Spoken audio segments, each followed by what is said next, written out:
Welcome to the Reconcilings Review Show. It's the first week of November, autumn is in the air, cooler weather is among us, and the leaves begin their new cycle of color. One major thing that I've always found synonymous with autumn is jazz. Jazz is one of my favorite genres of music, especially around this time of the year. Nothing like some rap-packed classics to usher in the fall. So this month we'll be reviewing 4 of my favorite jazz albums, starting today with the Nat King Cole George Shearing collaborative album, Nat King Cole Sings, George Shearing Plays.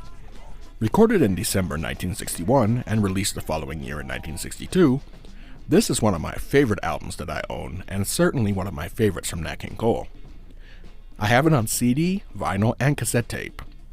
So sit back, relax, light up a blunt with a pumpkin spice latte as we dive into our review of Cole and Shearing's 1962 classic, Nat King Cole Sings, George Shearing Plays.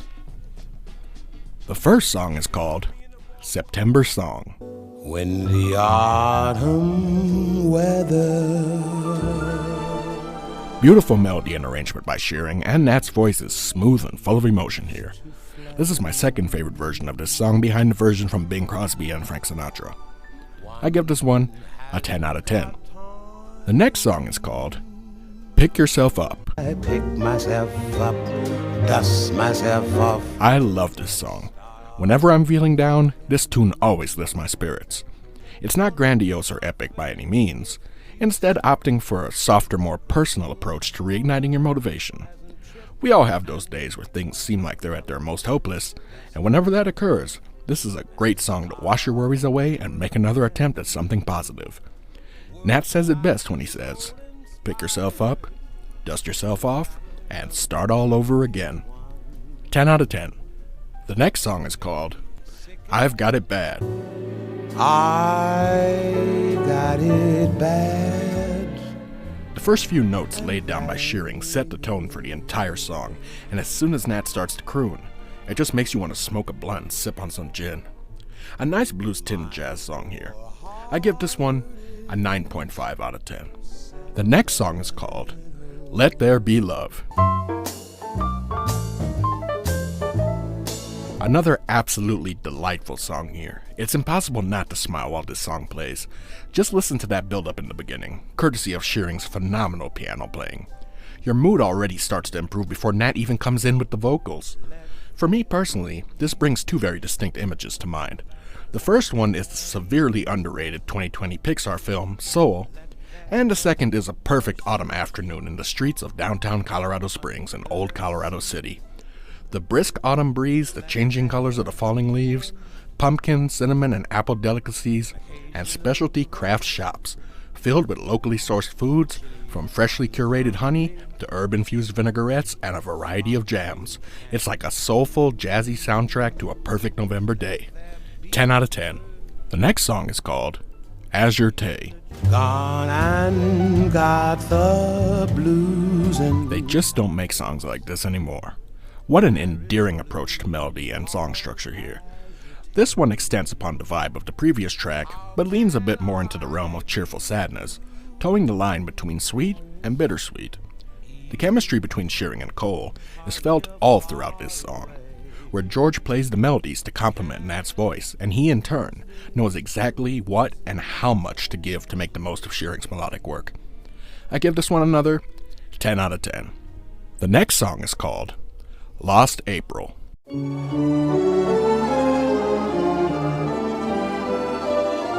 Another beautiful song here, a slow and reflective entry that brings back, for me, memories of fall 2010, when I had just turned 18 and started school for music production. The school in LA contracted a local independent studio in downtown Colorado Springs called Green Mountain Studios, and every week for a year and a half my dad would drive me down there for class. I was interning as an assistant audio engineer / producer, and this song just takes me back to that first autumn when I first started there, driving from Fountain to downtown every day at 11. Great memories. Another 10 out of 10. The next song is called A Beautiful Friendship. this is the end of a beautiful. Another good track here. Both Shearing and Cole do their thing with pretty good results. However, I'm not as keen on this particular melodic arrangement here. Not that it makes the song bad at all, I just don't think there's as much going on rhythmically to keep my interest throughout without dips in momentum. To be fair, I don't necessarily blame that all on Colin Shearing though. For those younger folks tuning into this review, or for people who may not know in general, here's a mini music history lesson. Now, as most people are aware in modern times, let's say the last 40 to 50 years give or take, when an individual artist or group would record and release their own rendition of an already established song from a previous individual artist or group, we would call that a cover. But this term didn't really take on a meaning of its own until the early 1950s with the invention of the rock and roll genre. Now, in the previous generation before this, it was not uncommon to see multiple versions of the same song recorded and released within a relatively close time frame to one another. A large majority of songs from the 20s through the 50s were different versions of songs from the Great American Songbook. Naturally, certain versions would resonate with different people, depending on the overall sound and creative choices made. That's the case for this song here. We have Nat King Cole's version, we have a version by Ella Fitzgerald, and one by Tony Bennett. And in my opinion, the Bennett version is the superior of the bunch. I think the arrangement and creative choices made really shine through on that version. Does that mean that others aren't good? Of course not, it's just a matter of taste. And I just don't connect as much with the Cole and Shearing version. But it's still good nevertheless. I give it a 6.5 out of 10. The next song is called Fly.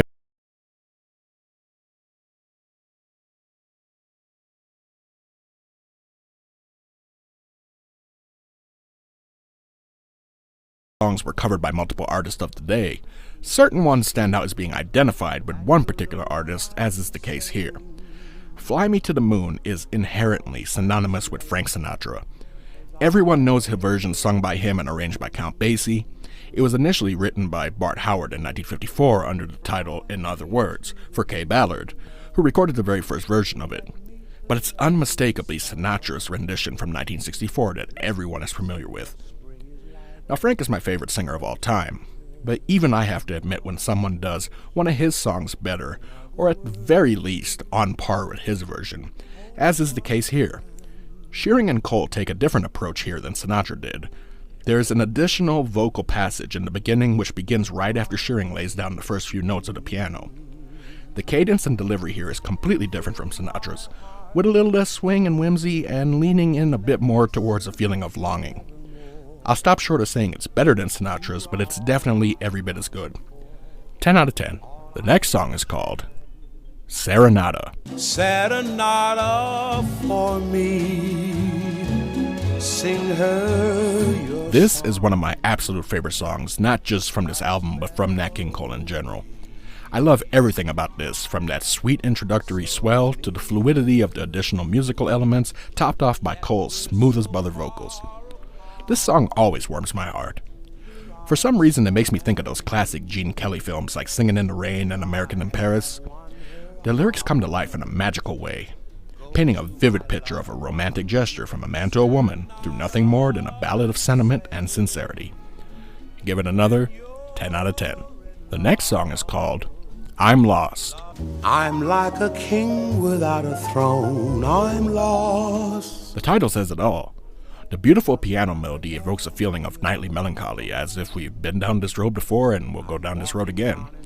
The first line Nat says is, I'm lost, like a king without his throne. I'm lost, like a dog without his bone. This song is so bittersweet. The beginning reminds me of the smooth jazz played in the intermittent scenes during the Boondocks, and my mind creates this image of a man in his suit and fedora, taking a long stroll through the streets of the city, smoking a blunt, wondering what might have been. Songs like this prove why jazz, and vocal jazz, is such a timeless genre. I give it another 10 out of 10.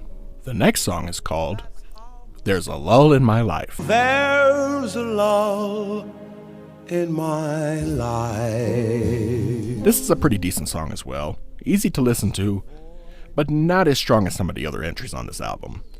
The piano work from Shearing is of course top-notch, as is Cole's vocals. It's just overall, the song itself is not that great, in my opinion. It's a bit more standard fare to me. It's kind of just there. It comes and goes in the flow of the album, and I'm perfectly alright with that. I give this one a 5 out of 10. The next song is called Don't Go. Don't go not when I'm Another decent song here, and like the last song, Cole and Shearing do a more than serviceable job. The melody and vocals are rather easy to digest, but like the previous song, it's just kinda there. Not leaving much of an impact, but it's certainly not bad by any means. It's just gone before you realize it was even there. I give it a 5.5 out of 10. The next song is called Everything Happens to Me. I make a date for golf, and you can bet your life it rains. So I'm a bit frustrated with this particular song. This is another one that has many different renditions by several artists of the day, and this is certainly not one of the definitive ones. What frustrates me the most is the initial feeling of deception. Shearing plays a beautiful melody as a lead-in, but when it's time for Nat to lay down his vocals, he just completely drops the ball in my opinion. His voice doesn't sound terrible or anything. It's nothing like that. He doesn't give a bad performance. Just an oddly unfitting one. The cadence that he chooses to employ for the lyrics in this particular arrangement just seem off to me. He's singing in more of a scattish type of style, his vocals not really matching the melody line. Obviously it's in the correct key, but his voice sort of skips across the melody instead of gracefully waltzing across it as it should. I give it a 4 out of 10. We're down to the last two songs of the album. The next song is called The Game of Love. I really like this song, but honestly it seems completely out of place on this album. It's kinda hilarious to be honest. You'd think this would be on a Nat King Cole Latin themed album or something. It has a major Latin flavor throughout and is a huge contrast to the smooth jazz we've experienced thus far. It's definitely not a bad song by any means. It's just feels like it was accidentally placed on this album instead of the correct song that should have been there. Nevertheless, I give it a 7.5 out of 10. And the final song of the album is titled Guess I'll Go Back Home Again. Guess I'll go back home this summer. A perfect way to end this album, this song goes directly back to the main sound that we experienced before, as if the previous song didn't even exist. I'm telling you, someone at Capitol Records must have screwed up the final track listing before release and they either didn't realize it or found out later and just said fuck it. The beginning is so smooth. When I hear Shearing play in this song, it just makes me so sentimental. In the song, Cole talks about going home to visit family, and that's exactly what this song feels like. It feels like coming home.